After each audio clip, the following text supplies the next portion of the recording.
welcome to everyone joining this Twinkl TeachMeet today, and hello to people watching it as a download later. It's great to have you all.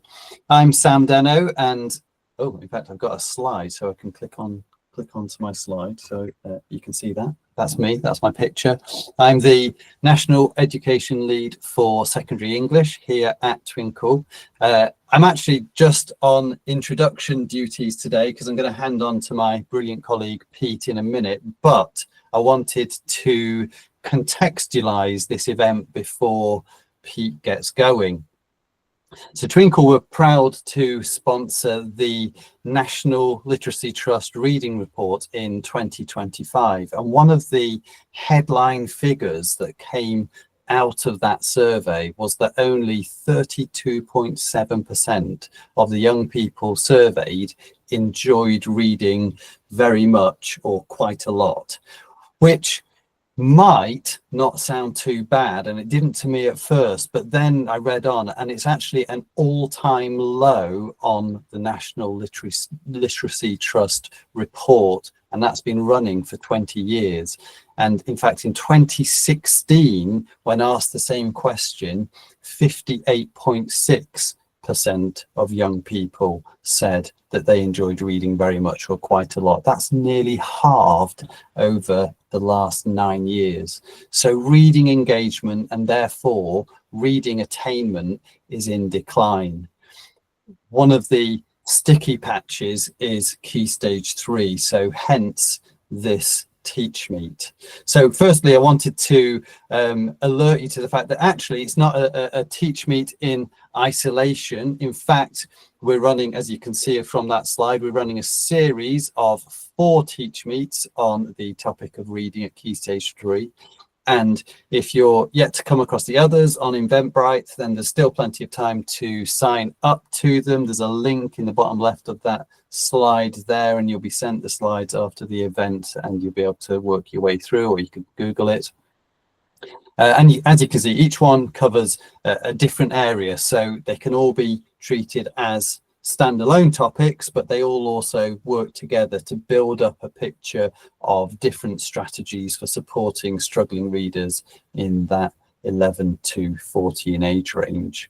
And I think that's all of my newsy stuff. So with no further ado, I'm going to pass you on to Pete, who's going to walk us through the theme of today's sesh. Excellent. Thanks, Sam. So yeah, we're going to kick off all of these TeachMeets with a look at how we can improve secondary school reading with some primary phase strategies. So as a quick introduction, I'm Pete. So I'm Pete Lambden. I'm currently the educational content lead for Twinkl Originals. If you haven't encountered Twinkl Originals before, we create original books, picture books and novels, all developed by teacher writers and our wonderful team.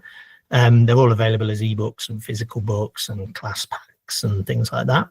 Before this role, I was primarily a Key Stage 2 teacher with also a little bit of Key Stage 1 experience, and I led English in the schools I worked at and later across a multi-academy trust. So I'm definitely coming at this with experience in Key Stage 2 to hopefully give you a bit of an overview of what's involved when we go through those pedagogical steps to kind of build reading skills, and hopefully to impart a little bit of ideas and strategies of what then can be used when children move to that next setting in year 7. So as I mentioned, we're initiating a collection of sessions. So this one's going to be a bit of an overview of how the reading's taught, and we're going to actually look at 3 key, often overlooked elements of reading instruction that do tend to come a little bit later in a child's journey of acquiring reading skills.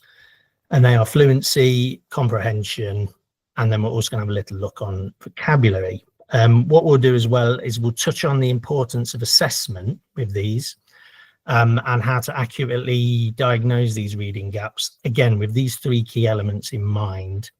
I'll also share some strategies and interventions that I've seen used in primary schools that help support the acquisition of these particular skills. So a good place to start is the reading skills at that crucial transition point between Key Stage 2, Key Stage 3, Year 6 into Year 7. And well, perhaps a good place always to start is to consider the expectations, whether these are conscious expectations of ours as teachers or not.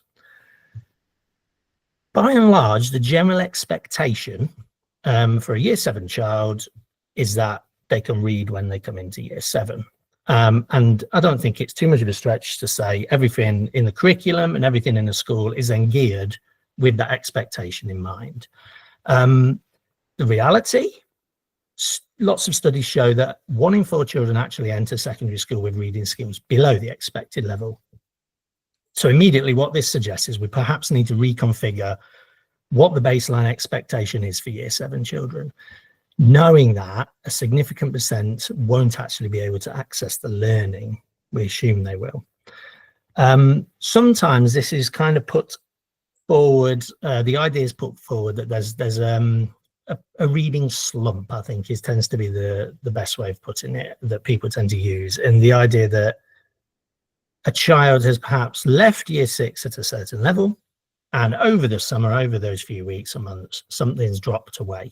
And then, whereas a Year 6 teacher might note a child's particular reading level, the Year 7 teacher then takes them in and observe a lower level. Studies show that this isn't necessarily the case. It's not a slump in skills, but it's more of a jump in expectations, a very stark jump in expectations, although there is a small element related to vocabulary that is about skills, which we'll look at later.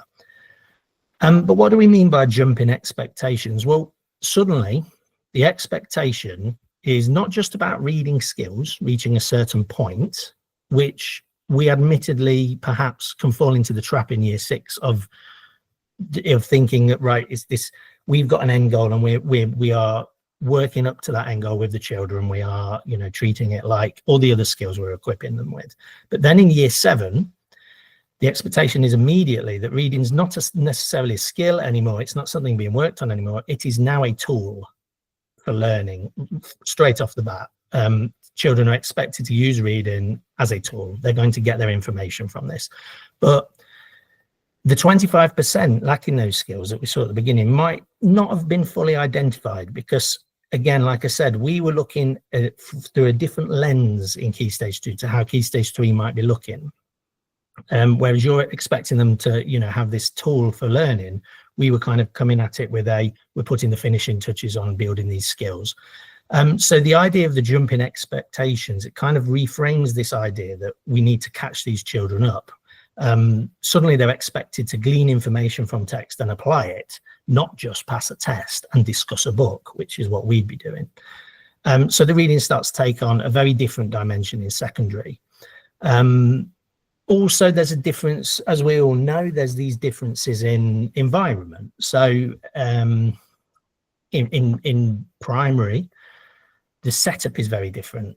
The child, is always in the same classroom. They're not going from teacher to teacher. They're not moving. They're not kind of dealing with all that stuff as well. They've also left the more supportive primary environment. So in primary school, children might cope better because they've got this constant support from LSAs, and crucially, they've got a single teacher who teaches the same class across multiple subjects. So if that teacher understands a child's personal approach to reading, they can implement support. They almost start to do this subconsciously. They're just putting it in already because they're always in the same environment with the same teacher, the same child. In secondary school, as we know, the child suddenly has to be completely independent. And reading difficulties become a lot more apparent, even to the point where difficulties we'd not noticed in Key Stage 2 suddenly start to come up. And it's all because that support network's suddenly gone.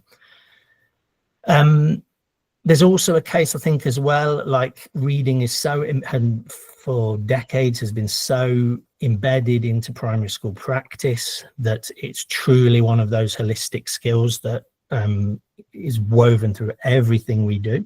Whereas sometimes there's a case with secondary school that goes away a little bit. Books and reading start to become a little bit more confined to English lessons. Whereas, as I've said, reading is then used as a tool for these other lessons. But the actual approaches to pedagogy and supporting with reading in those other lessons isn't there. So what do we do? How do we fix this? The first step, and this is often something that needs taking on a more kind of broad level in the school. So whether that be somebody leading on a SEND or an Asenko or an English lead or SLT of some other sort, it's to kind of address where the gaps lie. Now, in an ideal world, there'd be some sort of central area where, you know, the child's reading ability can be accessed by anyone who's teaching them. And anybody who is working with that child will know kind of like where their reading skills are lacking and are stronger and stuff like that. We all know in reality it can be a bit different. So hopefully what I'll try and do is show you some things that you can kind of do on the fly in class, just to get a little bit of an idea for yourself where a child might be struggling with reading. The key thing to bear in mind at this point is often schools, secondary and primary, fail to differentiate between where the gaps lie. So standard tests, they often don't differentiate the specific reading difficulties, because often the child's difficulty will stem from one of these key areas of reading. Phonics, fluency, comprehension as the big three, then peripheral to that, vocabulary and engagement and reading for pleasure, although reading for pleasure does tend to come because the others are in place. A one-size-fits-all approach won't really address the gaps. What you've got to do at this stage, what we do in Key Stage 2 is we target which one of these specific things the child is struggling with. Now, as Sam mentioned right at the start, we've got a different section for phonics because phonics is probably one of the most crucial areas when it comes to this kind of assessment of where the gaps are. And I wouldn't say it's complex, but it's one of the ones that requires a bit more time than I've got now to kind of look over. So what I would advise is coming along to the phonics session to learn a bit more about how phonics fits into the kind of the scheme of reading, the journey of reading. The fluency and comprehension issues I'm going to look at today, though, can be quite helpful because they usually arise, basically, to put it bluntly, if it's phonics, you'll very quickly know that it is phonics causing the children to be a bit behind. If you can assess and diagnose children's reading and the phonics and their phonic knowledge seems quite solid, what you can then safely assume is that you need to do something about the fluency or the comprehension. So that's what we'll have a quick look at today. So let's start with what fluency is, because it's quite interesting. So fluency typically follows phonics. It's the skill that starts to feed in the more adept at phonics that a child gets, the more they've got to grips with those first building blocks of phonics, the more that then fluency starts to come in. An Ofsted report noted that even in primary schools, once pupils can decode accurately, so once they know their phonics, schools are a lot less clear on how to systematically build fluency and deeper comprehension skills. So there's so much focus gets put on phonics in those early days, and that's from about being 4 years old through to about 7 or 8 years old. It's kind of all about phonics. Sometimes there's this trap of thinking that the skills of fluency and comprehension will almost naturally develop and sort themselves out. And where that probably is the case for 3/4 of children, it's that quarter that we spoke about right at the start that are going to need more explicit instruction. So what is fluency and how does it follow phonics? Well, you can think of it a bit like a bridge. So if you imagine a child, imagine the whole journey of learning to read begins with phonics, about 3 or 4 years old. And the end of the journey, what we are hoping would be at about year 7, is going to be that they're a capable of reader who can comprehend what they read and use that crucially in then what they want to do. Well, there's a gap between those two things, and that's fluency. Like, you can't go straight from beginning to recognize sounds and words immediately to taking comprehension. In some ways, fluency is quite simple because it's exactly what it says on the tin. It's being fluent. It's just that the actual act of helping children develop that can be a bit more tricky. In essence, it's got its three key areas. Accuracy, that's not constantly making mistakes that need correcting, and that's key. That's probably the first step of fluency. Rate and speed, how quickly you can read or a child can read. And prosody, so the feelings, the cadence, the stresses and the pauses in the reading. And they often develop in that order. Child will start to get to grips with phonics, they'll step into fluency. So first their accuracy will improve, then they'll get faster, and then they'll start injecting a bit of feeling. It's an interesting point here, how close fluency is tied up with cognitive load. And how much a child's trying to balance in their head as they read. As they practice and as they gain experience, the effort of those first steps of decoding from phonics, that starts to lessen and go away a little bit, and it frees up the cognitive space they then need for understanding and achieving comprehension. And that's why fluency is so vital, because it is the major barrier to comprehension and reading enjoyment. Children lack that sufficient practice, speed and accuracy, they won't gain anything from the reading. And especially in secondary, where we've said reading is a tool for learning, the fluency becomes even more important, because if it can't read a page after several attempts and the lesson is then based on that page or that piece of reading, they're set up to fail. There's no other chance for them to go back. Practice is actually the key word here.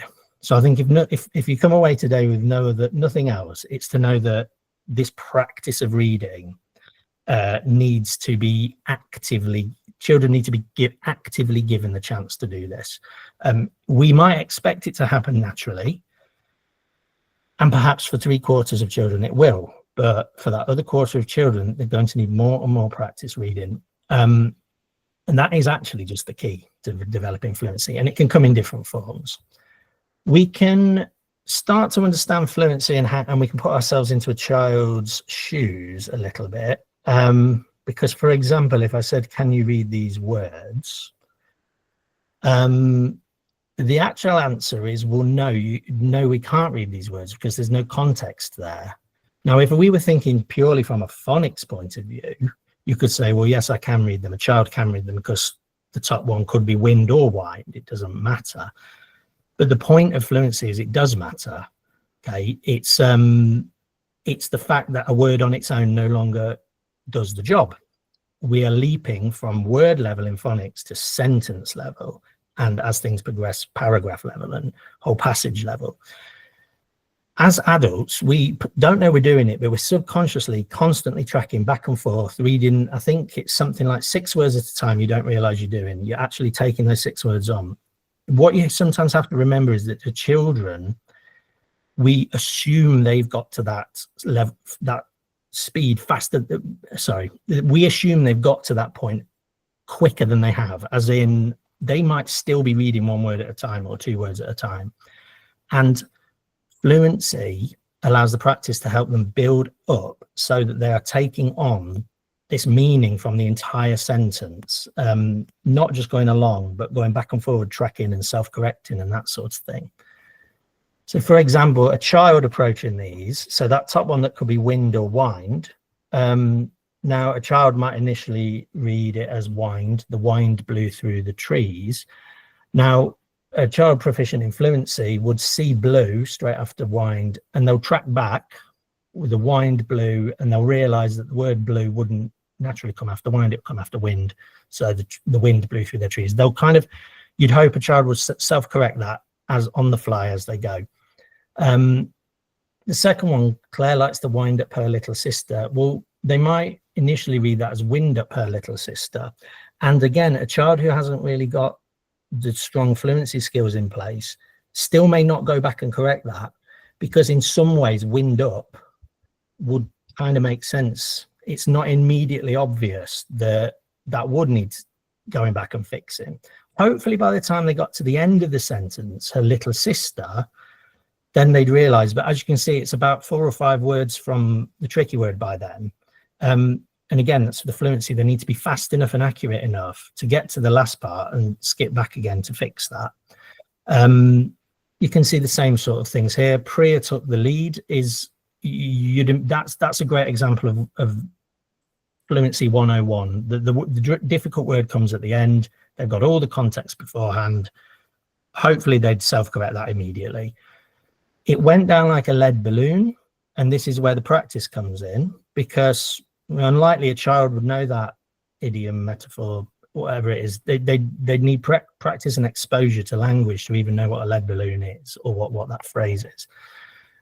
Similarly with content, I mean, that first one, funnily enough, Dave recorded lots of new content for his podcast. A child would probably know that because that word's used quite a lot. In children are aware of that. They all want to be YouTubers and stuff these days. So that's perhaps not an issue that it was, but Jay looked at her cat and felt content, probably a little bit harder for a child to distinguish the meaning. There's another little kind of practice we can do on ourselves. We can kind of simulate what a child might be going through by trying to read some older language. So like on a first run through, the idea of this extract from Dr. Jekyll and Mr. Hyde: Mr. Utterson, the lawyer, was a man of rugged countenance that was never lighted by a smile, cold, scanty, and embarrassed in discourse, backward in sentiment, lean, long, dusty, dreary, and yet somehow lovable. As a proficient reader, I can use fluency to get the gist, even though I would admit right now, I'm not 100% sure on some of these words and what they mean. But because I'm able to kind of skip through this quickly, those phrases I might not know, like rugged countenance or never lighted by a smile, is a bit of an archaic phrasing. I've had enough experience with reading. I've come across words enough, and I know the surrounding cues that can help me. For example, lean, on a first run through, there's two meanings of lean, isn't there? You could be leaning against something, but almost in a split second, my brain has seen the word long, dusty, dreary, and I self-correct. I subconsciously go back and say that's lean as in thin and slim. It's not the lean that, you know, I originally thought. Again, my brain is unconsciously piecing this together, but children without that practice, this kind of thing that you can kind of simulate there, they will be experiencing that on simpler texts. And that's where, again, we need that practice and repetition. The reading framework, which is an interesting document, really helpful in primary schools. It goes into depth about fluency, but one of the things it really kind of tries to make a big point on is that it's not a sudden achievement, but progressive development. Now, that's why, obviously, once a child gets to year 7, it can become a very, very difficult hurdle to get over, because things are moving forward. But if that child hasn't had that practice, you can't just wave a magic wand and fix it. But what we can do is try to put in plenty of opportunities for them to practice and repeat. And I think that's another key thing. Whatever form you can give children for practicing and repeating what they're reading will help them. So before I talk about specific bits of support, I'm just going to have a quick run through of ways that you can assess fluency. Some of these are going to need to be kind of carried out in a session where someone would read with the child for 10 minutes. But if you're aware of some of these things we do to assess fluency in primary school, and what I'd advise as well is, I'm going to do a bit of a run through here, but if you do have time and want to make a note of some of these ideas and look into it a bit more later, it's definitely worth familiarizing yourself with these things that we'd look out for as signs that fluency isn't quite there with a child. The first one's words correct per minute, and this is a method to check speed. It's actually checking speed and accuracy. And what you're looking for when you do one of these checks is the percentage of words that a child can read correctly in 1 minute. And that's the speed side. For accuracy, you're looking at about 100 words and you're expecting 95 of them. So 95% accuracy, as in none of those words are read incorrectly. You can kind of do this with anything. So you can just pick, whatever text you want in them to read, know for yourself where about 100 words are, and then go from there. What you want to see is that they are reading about 120 words per minute, maybe 100 because they're reading it aloud, but they need to be reading about 100 to 120 words a minute. An adult, it reads at 180 words a minute on average, just to give you a bit of an idea. If they're significantly slower, then their fluency rate is too low. Slower than about 100, 120 words a minute. Therefore, you wouldn't really expect them to be taking the meaning from that text. So you can use that as a way to check the text you're giving them is easy for them to read, easy enough for them to read. Now, that strays back into phonics a little bit. By year 7, you'd have hoped they'd have done all the phonics. In theory, any text you give them to read, they should have the underlying ability to read it. But this can prove, if you were to give this a text to children and see that they're not getting it that fast, that's a little sign. One thing you could do there is try to simplify the text for them or something.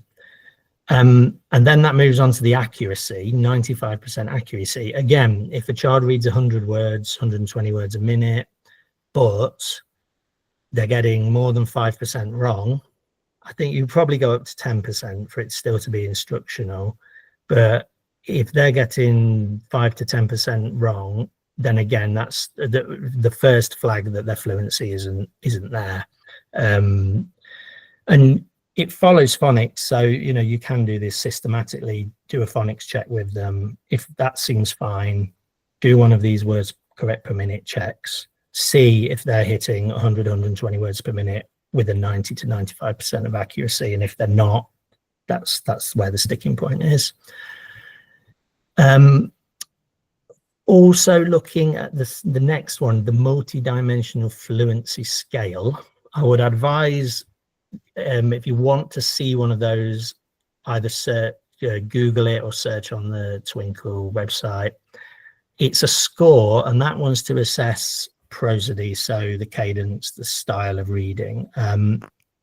And that's a bit more subjective because you assign a score. There's 4 areas that you're listening to see if they can inject a bit of voice into what they're reading. And you're hoping that for each of those 4 areas, they can score between 1 and 4. You would want them to be getting 3 or above in every area. So again, if that's not there, it sounds like it's not important, but it is. The ability for a child to know where to pause, where to stress a word, it comes from speaking out loud first, but it is also something that's subconsciously happening, and it's tied up with cognitive load. They won't realize it, but there's particular points that they will pause, and their brain will just quickly digest what they've read. It's something that highlights this a little bit. Why it's important is words like said. A child, someone who's fluent in reading apparently doesn't even read the word said. It's like a punctuation mark to them. That's so familiar. And little things like that affect the speed at which they read. And it's very important to know that if they're stuttering and stammering or just reading all in monotone, that is a really big flag that they're going to need some more work on their fluency. Cold read to hot read. So we're going to have a look a bit more about cold reads and hot reads in a second. But a cold read is when it's their first time reading something, as they come into it cold. Hot read is when they've had a chance to read it a few times and practice. Now, if there is an improvement, if you ask a child to do a cold read and then give a child a different passage to read and let them practice a few times, and you can see there's an improvement between when they read it cold and when they read it hot, that means the fluency probably is there. So they respond to that practice. If you give them a cold read, let them practice on their own independently, then listen to them on the hot read, and it's still not there, that would suggest going even further back to phonics. There's more fundamental reading difficulties. Something else to look into is something called a miscue analysis. It's a tool that encompasses everything about fluency. It's more formal, standardized kind of test that you sit down with a child. There's some kind of like companies where you can buy a batch of these. One of them is called PM benchmarking, that's used in a lot of schools. And this is where, all those you're probably not as familiar in secondary school, but the reading colours, the reading book bands, what you'll kind of do there is a child will be on green, you'll do a miscue analysis with them, you'll analyse, you'll say, right, are they reading fast enough? Have they got that 95%? Then you'll move them up to the next one. But they can be handy to get and read with the child, because it helps talk you through as a practitioner. The way they're designed is you can learn a lot about what you're listening out for by conducting a miscue analysis. So what can we do in the class on the fly? These little things that you can do in your day-to-day practice to hopefully help. Well, repeated reading, I just spoke about this with cold reads and hot reads. It's the easiest and most direct approach. Allow children to read a passage multiple times, either independently, that would help, or with peers, with some adult support. Again, if this reader has been noted as a struggling reader, never expect a cold read to suffice for a lesson. They will need several goes at reading something before they even begin to take meaning from it. Model reading is good, so that is showing them how it's done. So that's a bit like repeated reading, but you might take part of that on. So say, I'll read this first, now you read it, copy how I've read it. Always get them to read back to you. Echo reading is an interesting one. Could be worth watching a demonstration online of echo reading, but it's like model reading, except you're kind of reading almost in the moment with the child, like sentence by sentence, copy me kind of thing. It can help, but it needs a bit of practice on that one. Could work better as a kind of out of class intervention. Text marking can be really good, especially for prosody. So little marks in the text about where to pause, little highlighters over the really important words, that sort of thing. If you have time to prep that for particular children before they read, it can really reduce their cognitive load and help. They know where to pay attention to the reading. They know which bits they can perhaps get away with not necessarily focusing on. And reading to them is the biggest one, and this is the one we really try to push in school at Key Stage 2 and Key Stage 1.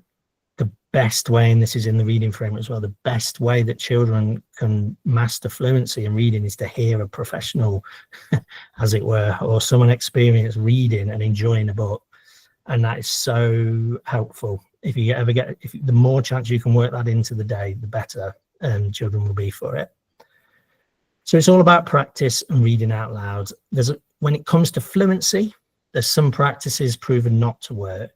Silent reading won't work to improve fluency, because it's got to be that auditory feedback loop. They've got to say it out loud and hear themselves saying it. And there's also no impetus for self-correction, which is a key area of fluency, as we said, about like tracking the words and going back to correct. They can skip over the words they don't know and no one would ever know. Round robin style reading won't work to build fluency. It's just the sudden overwhelming stress of reading out loud. Obviously reading out loud in front of others works if you are working in a group where it's kind of designated that you're going to be repeating this and we're learning this, piece together.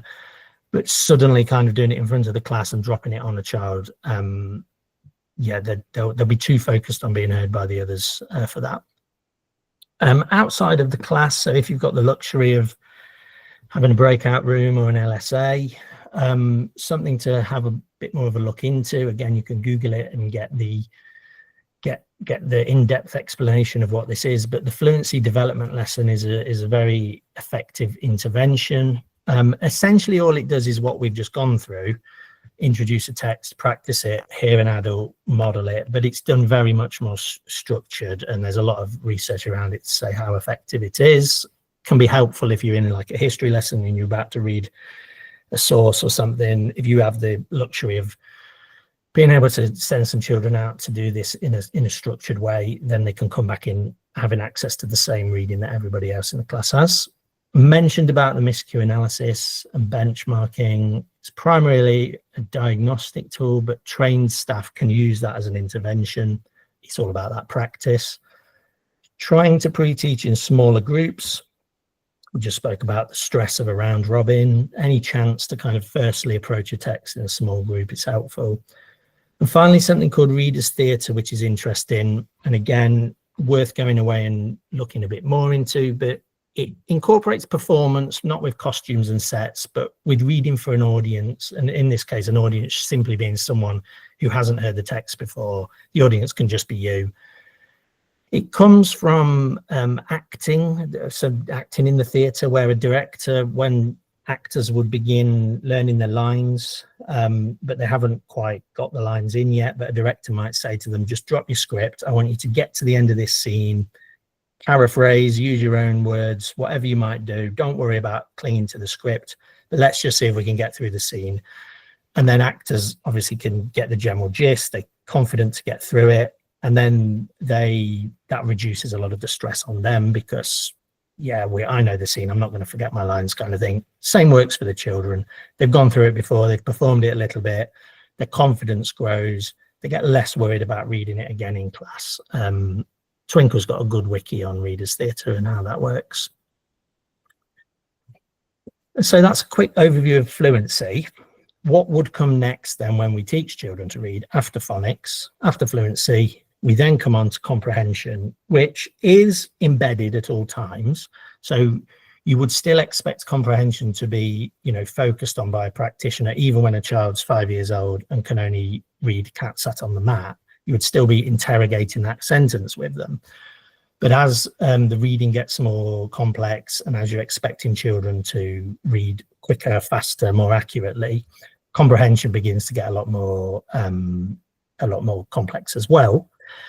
It's all about child immersing themselves in a text and understanding its message, which is ultimately the goal for reading, especially reading to get information rather than reading for pleasure.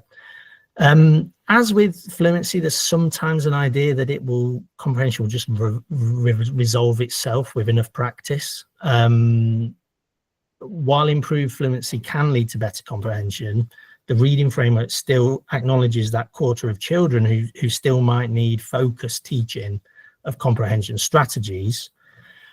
What the comprehension strategies do is it's a bit like teaching a child to be a meta reader. So it's giving them shortcuts, scaffolding techniques, and walking them through how a person comprehends something.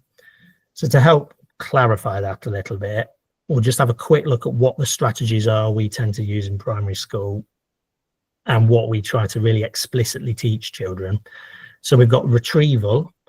The idea of retrieval, it's a strategy for finding direct information like keywords or dates. It's this can include scanning and skimming, but anytime a child using retrieval, it's a question that's right there, like the answer's right there, undeniable answer in the text.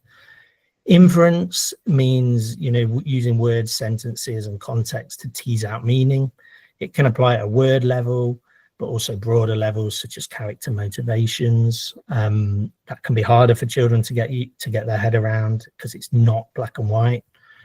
Summarizing and sequencing, so that involves identifying the main idea, central point or message, picking out key details, ordering things in narratives or ordering things in a technical text.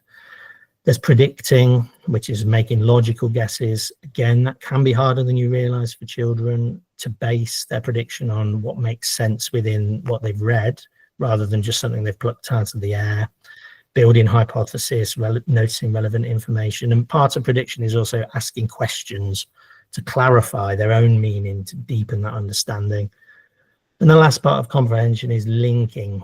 So linking how the text links to themselves and their personal experience, how it links to other texts they've read, how it links to kind of broader real words, events or concepts, which can really play a part in those kind of topic lessons like science. So how do we know if a child's struggling with comprehension?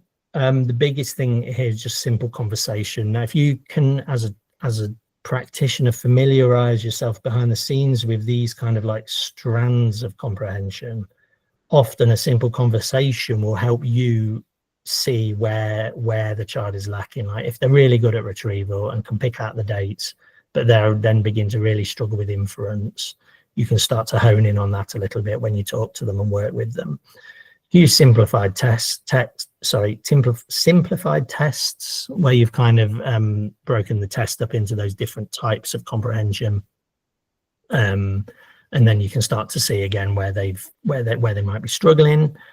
A well-designed graphic organizer can help reveal if a child's strong in one area and struggle with another area. And again, that miscue analysis that we looked at in fluency, where you read with a child and listen to them read and then see if they can answer the questions, that can help as well. However, one general rule of thumb is if you've addressed the phonics and you've addressed the fluency, comprehension is probably the often the remaining area that needs a bit of work. There's some strategies that we can work on. Again, being that model for the child is the best one. Verbalizing your own thought processes, showing them that, you know, to them it might look as though their peers can just suddenly understand things, but you have to walk them through the idea that other readers are doing these things, where they have to try and, you know, become that meta reader. So show the children that the answers don't come immediately. Say things out loud, you know, oh, I don't know what the author meant there, I need to reread it. You know, saying those things where you're kind of explaining what you're doing in your head. I need to find the character's motivation. Let me look for something they said earlier. Little things like that, because that's what children who haven't quite grasped comprehension will be struggling with. They won't know where to find their answers. Something called the question and answer relationship strategy is a very kind of like complicated way of just saying, help the children to understand these different strands of comprehension, and just be very blatant with them in supporting how they find the answer. So say to them, if there's a question you're asking them and you know it's a retrieval question, say, oh, this is a retrieval question, you don't need to worry about inference, linking text or anything, this one's just retrieval, you know. Or, you know, similarly, if the answer isn't direct, you say to them, you're not going to find this answer in the text, this is me now asking you your opinion. And just being a bit more explicit like that. Another one to look at is reciprocal reading. That's a structured, discussion-led, collaborative group approach, but it's where the students lead the discussions. You can combine this a little bit with some of the things we've said in fluency, where you're giving children that group session to look at a text together. It's good for children because it helps them to take a bit of a lead. It helps them to be like agents in their own reading. You can guide the discussion, like you prompt them to use questions or prompt them to use strategies, but ultimately the children lead it themselves. Reciprocal reading is a good one to Google and have a bit more of a read about, because there is research around it that's that it's been proven effective in Key Stage 3. There's some videos you can watch as well where they'll kind of show you how to do that with a group. Right, last 5 minutes, just a quick look at vocabulary. And this is an interesting one because vocabulary, I find this area fascinating because I've seen the improvements that focused vocabulary instruction in Key Stage 2 can bring to Key Stage 3. So I've previously worked cross schools in this way and found that actually just by targeting what we can do in primary school, of targeting particular vocabulary that we know that the secondary schools want the children to be, you know, to be on, can really make a difference. And this is actually where we said earlier that transition is a jump in expectations. The evidence is a bit vaguer for vocabulary. It appears to be a bit of both. Research does show that while yes, there's an expectation for children to know more vocabulary in Key Stage 3, research does show that this ability to acquire new vocabulary, so the muscle, isn't flexed very well over the summer. And then the children, they not only do they retain less, but they actually become less adept at learning new words. And then the Key Stage 3 teachers end up having to rebuild these skills. So the summer slump, it's got two strands. It's got the lack of method and skills for acquiring vocabulary, and a general lack of breadth of vocabulary as well, which actually is a bit of a recipe for disaster. again, like with fluency and comprehension, we can't always take for granted that vocabulary will develop on its own without specific guidance. This is especially where collaboration between primary school and secondary school is really beneficial, because if the secondary schools can really clarify vocabulary expectations for primary schools can start trying to really do something about it. A lot of primary schools are now trying to incorporate more non-fiction reading to address these gaps, but definitely something that, you know, the younger age groups can do is just try to balance their kind of class books so that it's not all fiction and there's a lot of non-fiction there. One thing to look and consider that's quite interesting with the vocabulary is the concept of tiered vocabulary. It's been around for decades, but it's the last few years it's been gaining traction in schools. And the general concept of tiered vocabulary is that words are categorized into 3 tiers based on the frequency and the context. Now, at one end, you've got tier 1, very common, everyday words in spoken language, and that's quite key. So it's common spoken words. If we go right to the other end and think of tier 3, they're infrequent but subject-specific words, and they'll be encountered mostly in a particular lesson or context, like algorithm and photosynthesis. Now, where the problems lie is that middle one of tier 2. Tier 2 words, they're often overlooked because people leap from tier 1 to tier 3, thinking a word is either completely well known and used all the time or is context specific. There's actually a great deal of words in the middle there.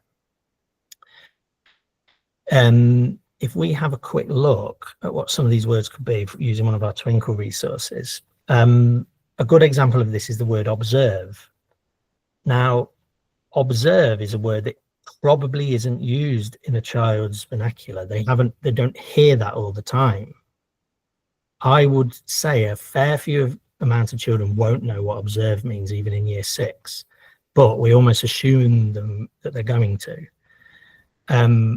And that affects the fluency in great deals, because if you think back to that picking up cues of surrounding words and trying to be quick, and the comprehension, there are, if you've not kind of addressed those tier 2 words, and so tier 2, they're those words that aren't that frequent when you're speaking, but you don't classify them as kind of subject specific because they do still transcend subjects, but you're most likely to come across those from reading a lot. And what will happen is there's so many more of these words than you realize that children don't know. If they struggle with tier 2 words, they're going to struggle to get through a passage. A big factor is a child's home reading habits. Now, even children who are quite strong readers, they still might not have read a lot of non-fiction, so they still might not have picked up a lot of these words that we're expecting them to just know. Similarly, the young children, they won't possibly have that confidence to admit when they don't know one of these words that they think anybody else knows. So it's really worth spending a bit of time, if children are going to read a passage or read a page, to just think to yourself, which of these tier 2 words are in there? I might spend all my time trying to explain what photosynthesis is. I might have forgotten to just check they know what I'm talking about when I say prediction. And it's little things like that can make a big difference. And again, a lot of the benefits of trying to take this approach to reading have been proven with the primary schools that have started to recognize this. So again, a lot of the things that can be done in class are very similar to fluency strategies. Explicitly clarify the tier 2 words. So yeah, like I said, before you give children a passage, make sure you know these tier 2 words and you talk them through with the children, and just nip any confusion in the bud and say, let's just check we all know what we mean by this. Rereading and shared reading some of those fluency strategies will help, because the children have a chance to just iron out those bits they don't know. Morphology and etymology. So a lot of primary schools do this. They try to really focus when a new word comes up on breaking it apart to understand the meaning, like the word misshapen. Taking that apart and saying, okay, let's work out, we probably don't know what this means, but let's work it out. Shape, of something, miss is a prefix that means wrongly shapen. Unmanned, a lot of children I've found, believe it or not, don't know the word unmanned. taking that apart and just saying like man as in someone in control, as in not, that kind of thing, that can help a lot.